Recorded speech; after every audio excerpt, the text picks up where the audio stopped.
Chapter 3. The Black Spot. About noon I stopped at the captain's door with some cooling drinks and medicines.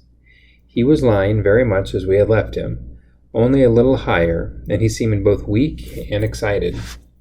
"Jim," he said, "you're the only one here that's worth anything, and you know I've always been good to you. Never a month but I've given you a silver fourpenny for yourself. And now, you see, mate, I'm pretty low, and deserted by all. And, Jim, you'll bring me one noggin of rum now, won't you, matey?" "The doctor," I began, but he broke in cursing the doctor, in a feeble voice, but heartily. "Doctors are all swabs," he said. "And that doctor there, why, what do he know about seafaring men?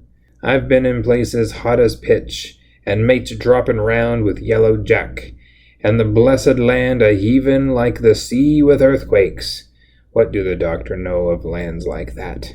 And I lived on rum, I tell you. It's been meat and drink, and man and wife to me. And if I'm not to have my rum now, I'm a poor old hunk on a lee shore. My blood'll be on you, Jim, and that Dr. Swab." And he ran on again for a while with curses. "Look, Jim, how my fingers fidges," he continued, in the pleading tone. "I can't keep 'em still, not I. I haven't had a drop this blessed day. That doctor's a fool, I tell you. If I don't have a drain of rum, Jim, I'll have the horrors. I've seen some on 'em already. I've seen old Flint in the corner there, behind you, plain as print. I seen him, and if I get the horrors, I'm a man that has lived rough, and I'll raise Cain. Your doctor hisself said one glass wouldn't hurt me. I'll give you a golden guinea for a noggin, Jim." He was growing more and more excited, and this alarmed me for my father, who was very low that day, and needed quiet. Besides, I was reassured by the doctor's words now quoted to me, and rather offended by the offer of a bribe. "I want none of your money," I said, "but what you owe my father. I'll get you one glass, and no more." When I brought it to him, he seized it greedily and drank it out. Aye, he said, "that's some better, sure enough. And now, matey, did that doctor say how long I was to lie here in this old berth?" "A week at least," said I. "Thunder!" he cried. "A week? I can't do that. They'd have the black spot on me by then. The lubbers is going about to get the wind of me this blessed moment. Lubbers as couldn't keep what they got, and want to nail what is another's. Is that seemly behavior now, I want to know? But I'm a saving soul. I've never wasted good money of mine, nor lost it neither, and I'll trick 'em again. I'm not afraid of 'em. I'll shake out another reef, matey, and daddle 'em again." As he was thus speaking, he had risen from bed with great difficulty, holding to my shoulder with a grip that almost made me cry out, and moving his legs like so much dead weight. His words, spirited as they were in meaning, contrasted sadly with the weakness of the voice in which they were uttered. He paused when he had got into a sitting position on the edge. "That doctor's done me," he murmured. "My ears is singing. Lay me back." Before I could do much to help him, he had fallen back again to his former place, where he lay for a while silent. "Jim," he said at length, "you saw that seafaring man today?" "Black Dog?" I asked. "Ah, Black Dog," says he. "He's a bad 'un, but there's worse that put 'em on. Now, if I can't get away nohow, and they tip me the black spot, mind you, it's my old sea chest they're after. You get on a horse. You can, can't you? Well, then, you get on a horse and go to... Well, yes, I will, to that eternal Dr. Swab, and tell him to pipe all hands, magistrates and sich, and he'll lay 'em abroad at the Admiral Benbow, all Flint's crew, man and boy, all on 'em that's left. I was first mate, I was, old Flint's first mate, and I'm the only one as knows the place. He gave it to me at Savannah, when he lay a-dyin', like as if I was to now, you see. But you won't peach unless they get the black spot on me, or unless you see that Black Dog again, or a seafaring man with one leg, Jim. him above all. "But what is the black spot, Captain?" I asked. "That's a summons, mate. I'll tell you if they get that. But you keep your weather eye open, Jim, and I'll share with you equals, upon my honor." He wandered a little longer, his voice growing weaker, but soon after I had given him his medicine, which he took like a child, with the remark, "If ever a seaman wanted drugs, it's me," he fell at last into a heavy, swoon-like sleep, in which I left him. What I should have done had all gone well, I do not know. Probably I should have told the whole story to the doctor, for I was in mortal fear lest the captain should repent of his confessions and make an end of me.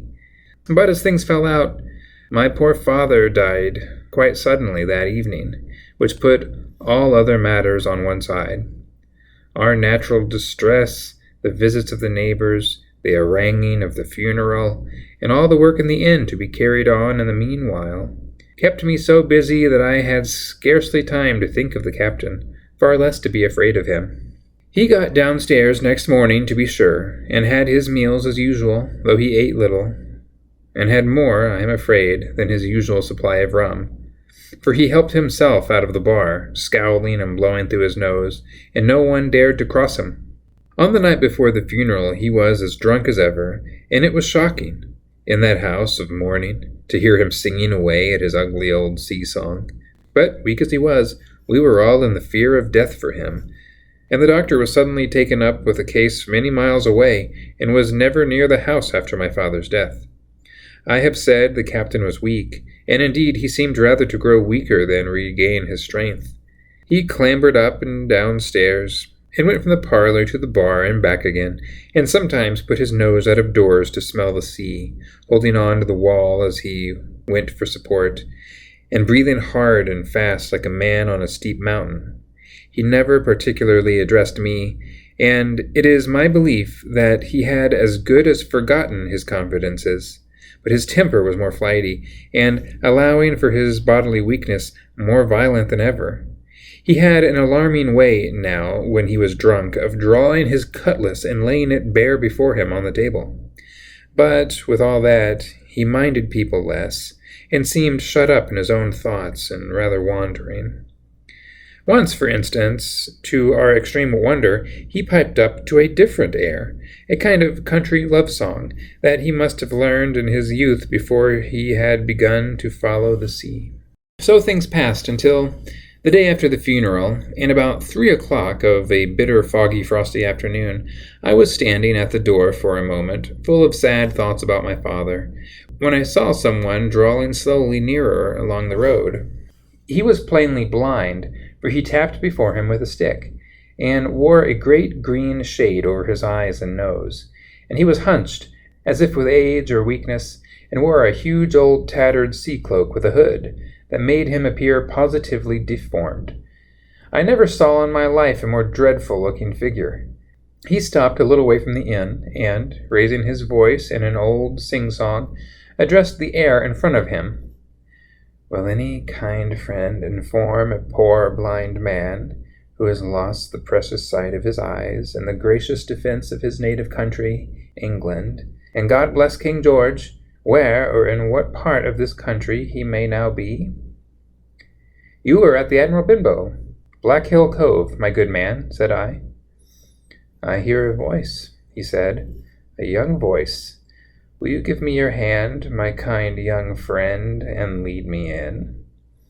I held out my hand, and the horrible, soft-spoken, eyeless creature gripped it in a moment like a vice. I was so much startled that I struggled to withdraw, but the blind man pulled me close to him with a single action of his arm. "Now, boy," he said, "take me to the captain." "Sir," said I, "upon my word I dare not." "Oh," he sneered, "that's it. Take me in straight, or I'll break your arm." And he gave it, as he spoke, a wrench that made me cry out. "Sir," I said, "it is for yourself I mean. The captain is not what he used to be. He sits with a drawn cutlass. Another gentleman—" "Now, come, march," he interrupted me. And I never heard a voice so cruel or cold and ugly as that blind man's. It cowed me more than the pain, and I began to obey him at once, walking straight in the door and toward the parlor where our sick old buccaneer was sitting, dazed with rum. The blind man clung close to me, holding me in one iron fist and leaning almost more of his weight on me than I could carry. Lead me straight to him, and when I'm in view, cry out, "Here's a friend for you, Bill." If you don't, I'll do this. And with that he gave me a twitch that I thought would have made me faint. Between this and that, I was so utterly terrified of the blind beggar that I forgot my terror of the captain, and as I opened the parlor door, cried out the words he had ordered me in a trembling voice. The poor captain raised his eyes, and at one look the rum went out of him, and left him staring sober. The expression of his face was not so much of terror as of mortal sickness. He made a movement to rise, but I do not believe he had enough force left in his body. "Now, Bill, sit where you are," said the beggar. "If I can't see, I can hear a finger stirring. Business is business. Hold out your left hand. Boy, take this left hand by the wrist and bring it near to my right." We both obeyed to the letter, and I saw him pass something from the hollow of the hand that held his stick into the palm of the captain's, which closed upon it instantly. "And now that's done," said the blind man. And at the words he suddenly left hold of me, and with incredible accuracy and nimbleness skipped out of the parlor and into the road, where, as I still stood motionless, I could hear his stick going tap-tap-tapping into the distance. It was some time before either I or the captain seemed to gather our senses. But at length, and at about the same moment, I released his wrist, which I was still holding, and he drew in his hand and looked sharply into the palm. 10 o'clock, he cried. 6 hours. We'll do them yet. And he sprang to his feet. Even as he did so, he reeled, put his hands to his throat, stood swaying in a moment, and then, with a peculiar sound, fell from his whole height, face foremost, to the floor. I ran to help him at once, calling to my mother, but haste was all in vain. The captain had been struck dead by a thundering apoplexy. It is a curious thing to understand, for I had certainly never liked the man, though of late I had begun to pity him. But as soon as I saw that he was dead, I burst into a flood of tears. It was the second death I had known, and the sorrow of the first was still fresh in my heart.